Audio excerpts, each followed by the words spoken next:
I've been negotiating for over 25 years. I've negotiated everything from multi-million-dollar deals to buying my cars. And I can tell you one thing for sure. All this advice that people tell you, it's all wrong. Truth is, being able to negotiate effectively is not that hard once you understand what you need to do. So in the next 7 minutes, I will give you 4 proven techniques that will not only last a lifetime, but it will immediately make you a better negotiator. So let's talk about technique 1. Win before the negotiation even starts. The biggest negotiation mistake doesn't even happen at the table. It happens in your own head. Before you even start talking, research from Stanford University shows that people constantly talk themselves out of what they want because they just don't want to hear no. You know, your internal state dictates your external performance. If you walk in feeling like your goal is not achievable, it's a long shot, then your body language, your tone, even the first words out of your mouth demonstrate you don't have confidence. And you know what? The other side will see it a mile away. The goal is to stop being your own worst enemy. You have to be your own advocate first. So before any negotiation, the first thing you should do is always think about your alternatives, because without alternatives, you feel like a hostage. A powerful mind hack from research at INSEAD, one of the top business schools in Europe, is totally accept what your alternatives will be are fantastic alternatives. Be excited about them. You are the king.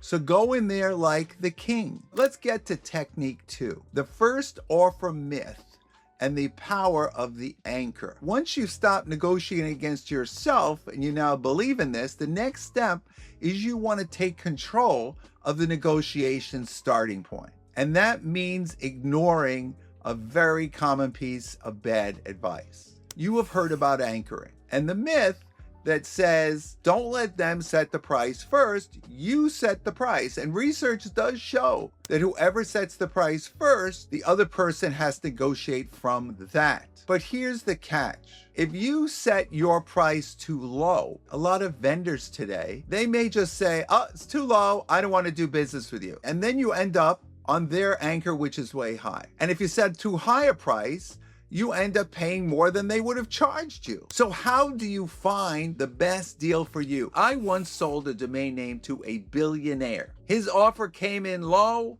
and I wanted more money. So the first thing I did was to start asking lots of questions. I just didn't give him answers, but I do my research and I knew all about his background and experience, and this guy was top notch. He knew exactly what he was doing, and he also could tell what I was doing. That's why it became obvious to him that I wanted more money. He knew by my actions that that was most likely the issue. And then after about 3 or 4 weeks, he came back and upped the offer by 50%. All because I just asked questions. So how can you do this? You got to do your homework on the other party. Make a list of tons of questions to ask about their company, but study all the competitors. The more you understand them, the more you have to work with. Let's get to technique 3. Frame it as a loss, not a gain. You're at the stage of how much you want the deal, but you're not sure if you could afford it. You have to tap into one of the most powerful motivators in the human brain, the fear of losing. No one wants to lose. They want to feel it's a done deal. So what is loss aversion? People feel the pain of loss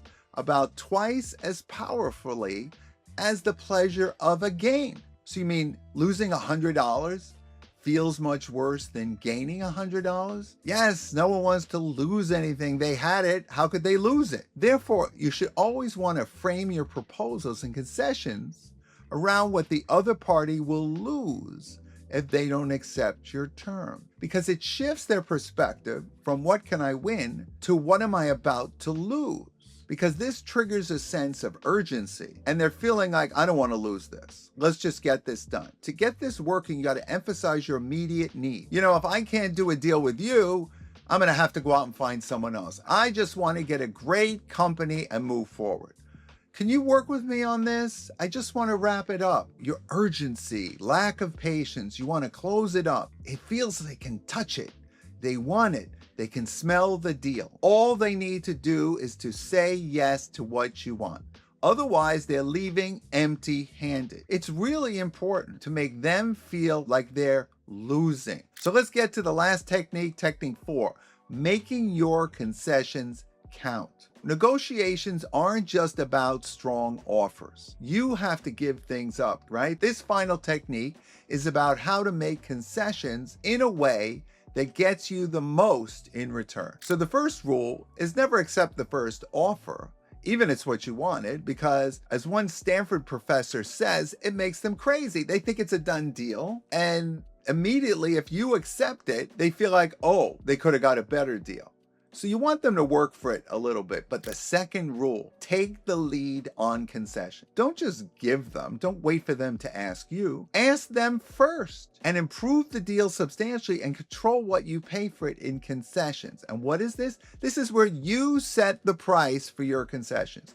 Take the initiative, limit your concessions, and maximize what you get. It moves the deal forward before they have time to figure out what happened. You have a closed deal substantially on your terms. Take that initiative. Use your concessions to increase the value of the deal to you. And offering concessions before they ask seems like you're being very generous to the other party. But in reality, you're getting more than when they ever wanted to give. If you do it the right way, it establishes a pattern of give and take, not a one-way street. Now, these 4 techniques are incredibly powerful, but they're really just the start. I put together a full online course where I don't just tell you what to do, I actually show you. The course breaks down the entire system I've used to close deals worth millions. And it's completely designed to help you work smarter, not harder, and get what you want in every negotiation now. So if you're ready to stop leaving money on the table and to start closing the deals that will make a real difference in your life, then you click the link in the description below to learn more. But if you just want to watch more and continue your journey to becoming a master negotiator, you can click here to check out the next video where I break down step by step how you can become a master at negotiation. Whether you're looking to become better at negotiating for your business or for yourself, click on the link and check it out, learn and improve what you're doing.